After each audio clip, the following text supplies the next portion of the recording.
The call that split my life in two. He told me over the phone, "I don't love you anymore." No warning, no build-up, just that sentence dropped into my ear like a glass shattering inside my chest. I was standing in the kitchen, barefoot, holding a mug that had gone cold. I remember thinking, this must be a bad connection, or a joke that missed its punchline, or a moment that would rewind itself any second now. But it didn't. The silence after he said it was worse than the words. I could hear my own breathing, too loud, uneven. He didn't ask if I was sitting down. He didn't say my name. He just waited. And something in me understood before my mind did. This conversation wasn't a discussion. It was a decision. When love was easy. We met in late October, when the city smelled like rain and burned coffee. He laughed with his whole body, head thrown back, eyes squeezed shut. I loved that about him. I loved how he always ordered for me because he remembered exactly how I liked my drink. Oat milk, 1 sugar, extra hot. We had rituals. Sunday morning walks, a shared hoodie that somehow always ended up on me, late-night talks where the world felt smaller and kinder because we were in it together. He used to rest his forehead against mine before leaving, like he was memorizing me. That's the version of him I fell in love with. That's why this hurts the way it does. The distance you can't measure. The change didn't arrive loudly. It never does. It showed up as unanswered calls that used to be instant, as dinners eaten across the table instead of side by side, as his phone turning face down when he never used to care. I noticed how his hugs shortened, how his "I love you" lost weight, how his eyes drifted somewhere else while I was still talking. When I asked if everything was okay, he smiled and said, "Just tired." So I believed him, or maybe I needed to.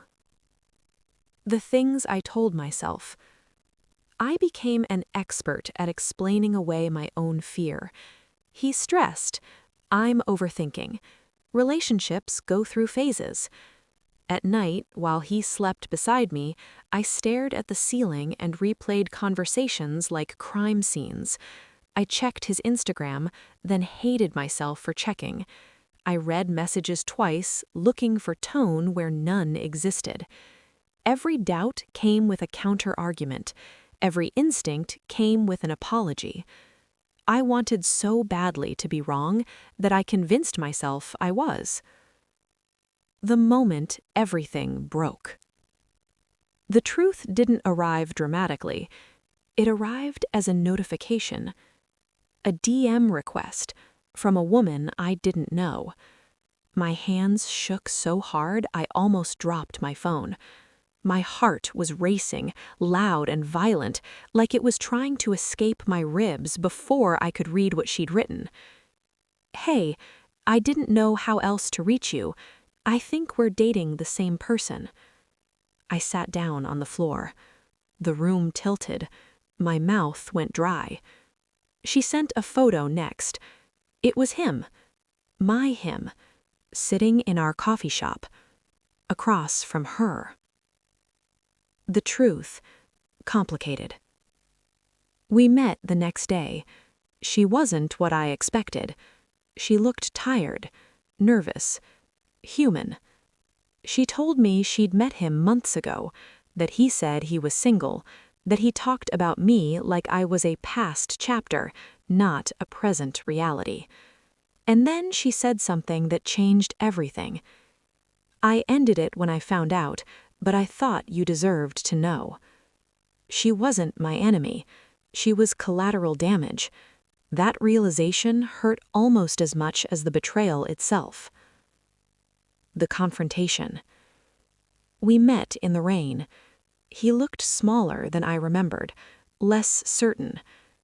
"He didn't mean for it to happen," he said. I laughed. Not because it was funny, but because it was unbelievable how often people say things about things they chose. "So when were you planning to tell me?" I asked.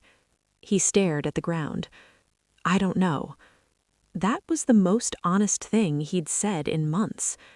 There was no screaming, no dramatic exit, just two people standing in the wreckage of something that used to be home.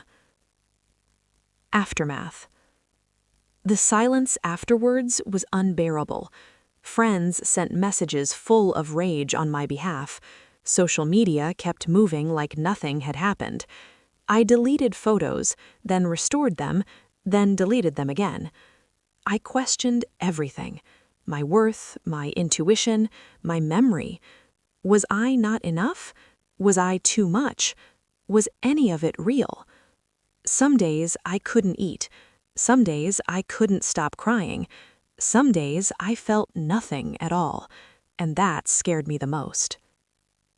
The first small step back to me. One morning I woke up and realized I hadn't cried yet. It felt strange, like forgetting an important appointment.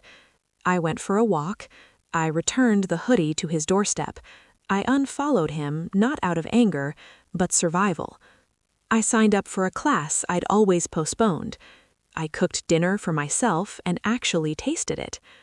I wasn't healed, but I was breathing. What I know now. Love doesn't disappear overnight.